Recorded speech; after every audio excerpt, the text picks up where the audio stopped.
Alright, so to get started with this episode, we are going to create the actual HUD, because I mentioned in the last episode that it was like optional, but I want to go ahead and just show you how to set up a HUD in case you don't have one. So again, I have everything in my tutorial folder, so I'm just going to add it right here. And so you'll want to add a blueprint class, and then search for HUD, and then grab your HUD right here, and select.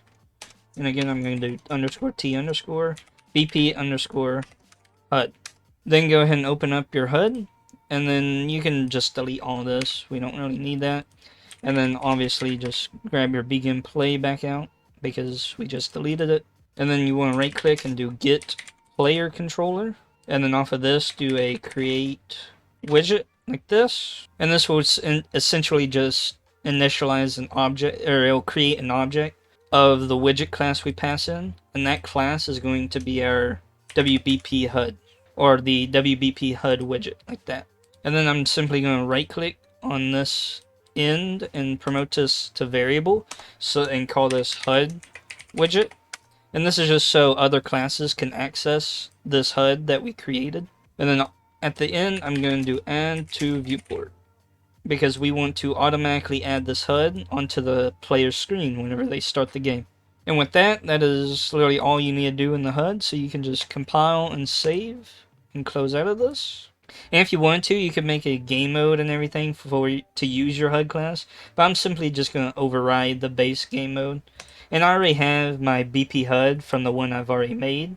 I'm just going to switch this to the tutorial one, like that. And now whenever you start the game, it should automatically create the HUD, except if I do it right now, nothing shows because we don't have anything on the HUD. So to fix this, all the HUD stuff and everything to do with the inventory will be controlled by the inventory component right here. So let's go ahead and open this up. And if you're confused why I have an inventory component and you may not, this is actually part 4 of the series. So you probably want to go back and watch the other parts to catch up. But now, again, all those interfaces we made in the last part, we're going to take advantage of those in here. So in the implemented interfaces, do add, and then search for your BPI inventory. And then as you see, you should have a bunch of functions that pop up right here. You can go ahead and just double click all of these, and it'll drag out functions for you like this. You don't have to do that, but I like doing that when I first add interfaces. But actually, where we're going to start out is in the actual functions. We do have a bunch of functions that are like actually native to this. So the first function we're going to add is called initialize inventory. And this function does exactly what it says. It just initializes a blank inventory or to whatever presets you define. The next function is going to be initialize widget reference. And remember how in our struct we had a soft class reference? This is where we're going to be loading that widget reference into memory and everything and setting it up. And this also goes along with the lines of how I was saying every inventory component doesn't really need a widget at all times, but all widgets will need an inventory component. Or well, this is the implementation of those guidelines. Next, we're going to need another function called add item to inventory. This one will be self-explanatory. It adds an item. The next one is find first empty slot. Again, it finds the first empty slot in the inventory. Pretty self-explanatory. And then the next function is drop item. Then the one after this is insert item in slot. The next one is remove item from inventory. And last but not least, we have adjust widget quantity. And this one might not be as self-explanatory, but it just essentially updates the value of how many items we have stored, but it updates the widget number, those little numbers in the item slots that we created. And now that is all the functions we need. I know I didn't create them yet, and that'll probably be in the next episode because there is still a lot we have to cover just to get the initialization of the inventory and everything set up. But I like setting up all the functions first and getting them down and then filling them out later. And following that mindset, we can go ahead and do the variables as well. The first variable is going to need to be called max inventory size, and this will need to be instance editable, and this will need to be a integer. The next variable is going to be called is persistent, like this, and I'm going to set this to a boolean. And now this, and as well make it instance editable, but this variable may need a little explanation. Essentially with the inventory component, say you have an inventory component on like a chest, and the player only goes to that chest maybe like once or twice in like 10 minutes or so or whatever, then you can set this variable to not be a persistent inventory. And what that means is every time you open the inventory, all the widgets will be created at the time of opening the inventory. But if it is a persistent inventory, then all the widgets will be stored in the background at all times. So think of it like the player needing a persistent inventory, but like a chest or something, you wouldn't want it to be persistent. At the end of the day, it's just a small optimization. It doesn't really have too big of an effect, but you can feel free to play around with it as much as you like.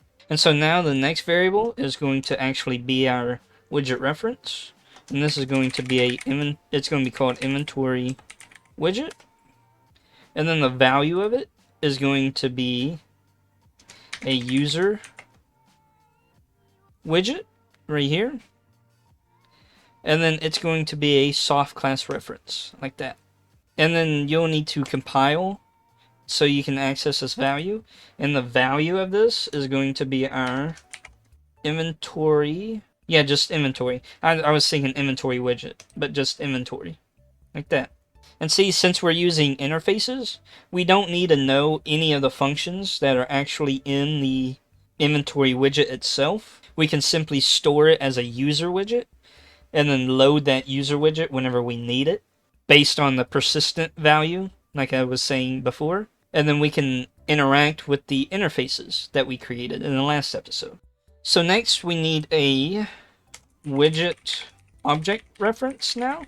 This will be used to actually store the object once it's created, and it will be a user widget like this, and I'm going to set it to a object reference. And the reason why it's okay to have this as an object reference is because whenever we construct the object from this class, we'll be storing it as a user widget, and user widgets are already in memory themselves, and whenever you do create widget like we did in the HUD, it'll actually load that widget into memory. So if you just simply load in your inventory like this, just having like this node in here, this widget is loaded.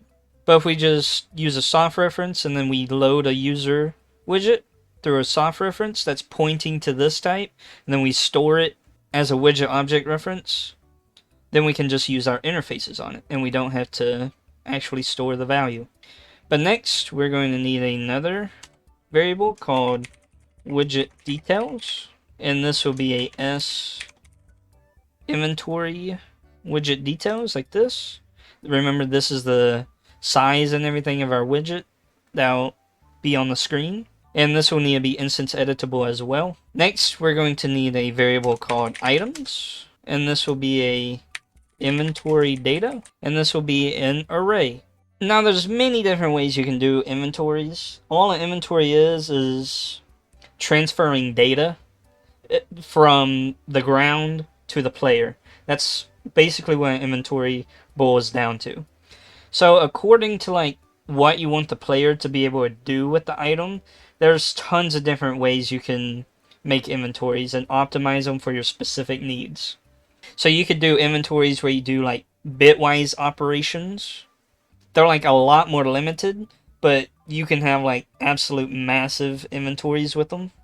There's object-based inventories, which is where all the objects themselves store all the item information, basically. And then there's struct-based inventories, which is sort of what this is, which is where like a centralized component, our inventory component, will store an array of structs that has all the inventory data. So this right here is where inventories can vary a lot, but for this tutorial, I'm just doing a simple struct based one, but just keep in mind there's many different ways you can do this and optimize it for your needs. But moving along, we just need one more variable now, and this is drop location. This, if the name doesn't imply, is going to be a vector, and it doesn't need to be an array, so set it to single. And this is just where whenever you drop an item, where that item will actually spawn at. Alright, so now that we have all the variables and everything we need, we can set up the foundation for our inventory to have our player communicate with it. So what I mean is on this event, on event begin play, we can go ahead and call our initialize inventory like this, and then we can check is persistent, and if it is persistent in a boolean, you can hold down B and left click, and it'll automatically add a branch like that. But if it is persistent, then we want to initialize widget reference, because remember, if it's not persistent, we don't want to initialize a widget reference off the start. We want to initialize it whenever we actually open the inventory. So next we're going to do event open inventory. Again, check is persistent, so bring this out, hold down B, left click for the branch, connect this up. If it is persistent, then we can simply say display inventory, which is, this display inventory is actually going to need to be a custom event. So do add custom event like this, display inventory. It's just one little function that I forgot about, because it's an actual custom event and not like a function over here. But yeah, on true, you can just simply do display inventory. And if it's not persistent, then we need to initialize the widget reference, and then we need to display the inventory like this. It's more drawn out. You can see what this persistent is doing. Up here we make the initialization off the rip if it's persistent, and then down here if it's not persistent, then we have to initialize it every time we open it. And then whenever we close it, we're going to delete the widget whenever we close the inventory. But since we just created this display inventory, let's go ahead and move on to that right over here. And on this, we are going to drag out our widget object reference and do a is valid, and then do your branch, connect this in. Alright, and then if it is valid, then we want to drag off of our widget object reference and do set display status like this, and then plug this into true. And remember, this is the interface function that we're calling, that is going to be implemented inside the actual widget. Because this value right here, like I was ranting about before, is just a user widget. But then it'll call an interface that's located and defined inside the actual inventory widget. And so yeah, you just need to set this to visible like that. And then you can do get player controller and do the rest of the UI stuff. Typical UI stuff, such as set show mouse cursor like this, and then set it to true, and then get your widget object reference again, and then drag off of your player controller and do set input mode. I like to do game and UI so you can still run around, and hook it up like that.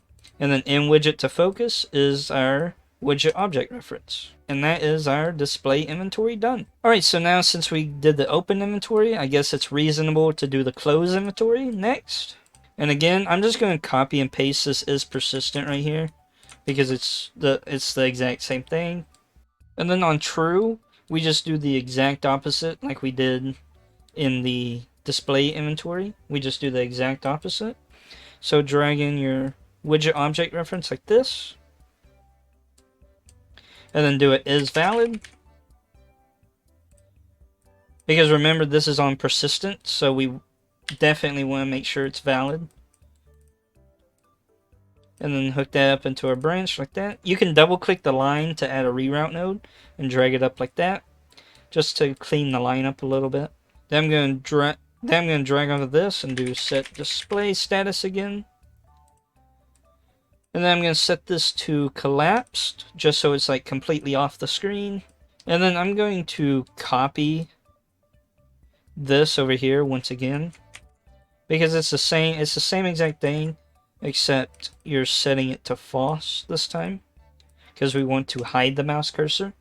And then off of this, off of the player controller, we want to set input mode game only. And again, setting your input modes, like a lot of the stuff has variations to it.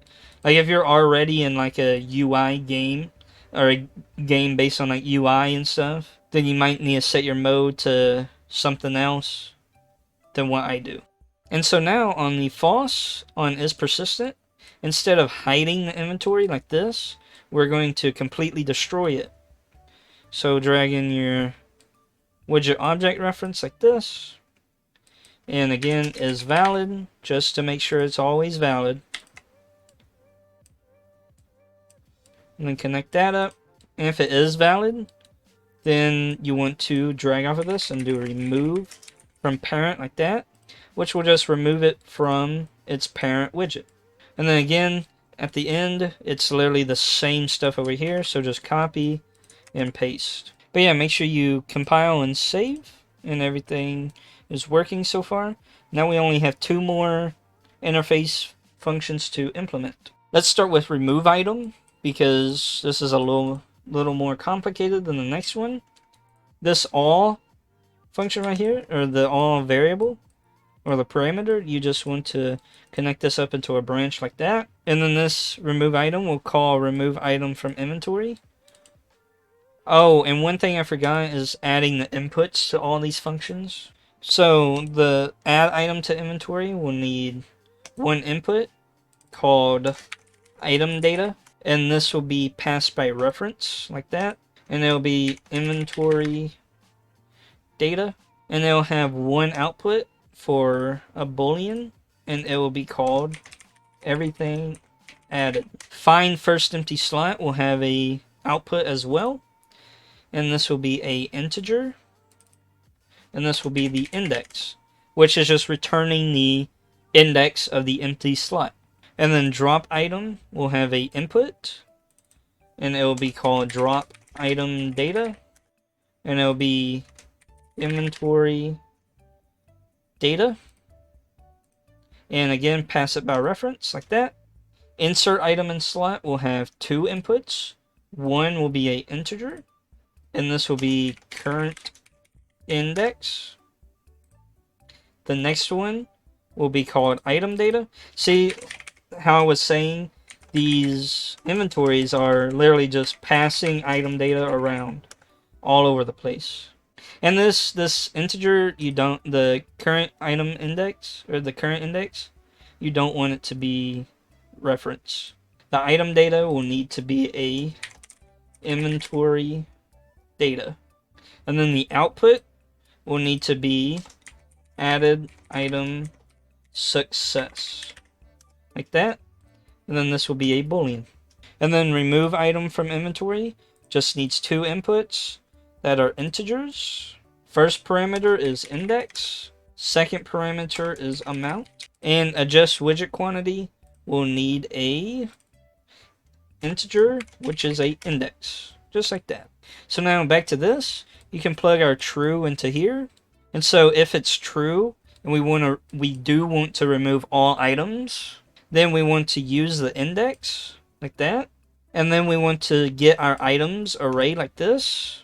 But then off the array, you want to get a copy like this.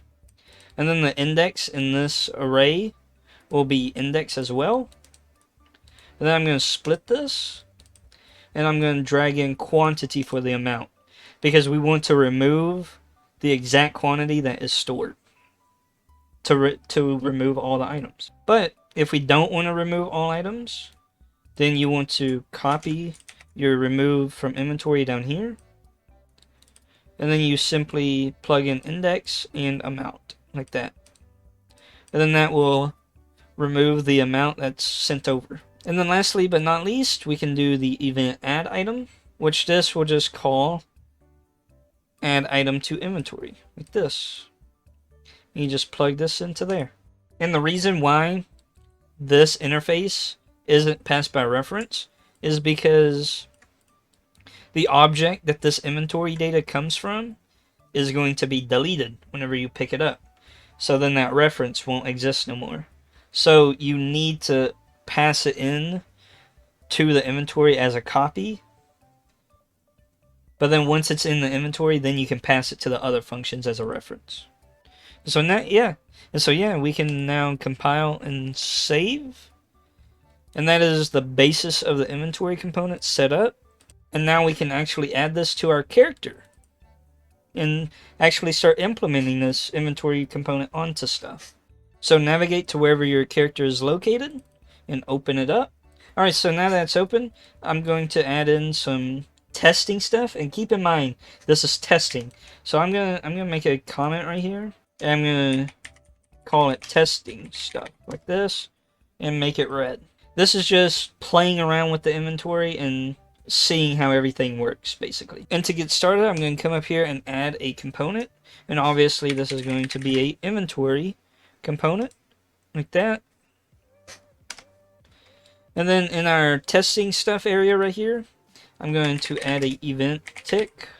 I'm going to grab the inventory component, and I'm going to set drop location like this, and I'm going to get actor location of our player, and I'm going to add this like this, and then plug this into the drop location. And what we're going to be adding to it is we're going to get the get actor rotation like this, and then we're going to get the forward vector like this, and then we're going to multiply this by 100. You can right click this little pin and then do toInteger and multiply it by 100, and then plug this in right there. But next I'm going to search for E, or keyboard E, like this. And this is where we're going to use that math that we just did right here all over again. We're going to actually use it for a line trace. So I'm going to get the follow camera like this, and I'm going to get the world location of the follow camera, and I'm going to get the forward vector, and then I'm going to do a sphere trace by channel, and then the start is going to be get world location like that, and then I'm going to multiply this value by like 600 and right click toInteger like we did before, multiply it by like 600, and then I'm going to simply add these together and put that as the end.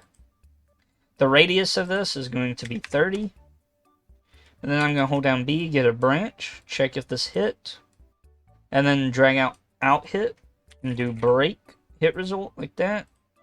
And then at the end over here, I'm going to search for interact with item like that, and then off of true, plug that in, and then target is going to be the hit actor, and then the inventory component is going to be the inventory component right here, just like that.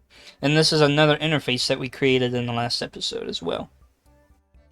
And so now, along with all this test stuff, we're going to need 2 event dispatchers that are also test dispatchers. One will be inventory closed, the other will be submit. I'm going to right click again and search for tab like that, and then on pressed I'm going to drag out and do flip flop, and then I'm going to drag out inventory component and then open inventory. Make sure you grab the message, and then on B I'm going to drag out and do close inventory, and then at the end right here I'm going to call inventory closed, just like that. And then I'm going to right click once more. This will be used for something later, but I'm just going to search for keyboard enter. I'm just going to set this up just to get it set up, and I'm going to simply call submit right here. This will be used on the drop amount. And then you can compile and save this, and that is the entire framework of the inventory component all set up. Alright, and yeah, yours won't actually pop up yet still. That is normal. This again is my completed one. But yeah, that's the end of the video. If you enjoyed, leave a like, subscribe for more, and I will see you in the next part. Bye bye.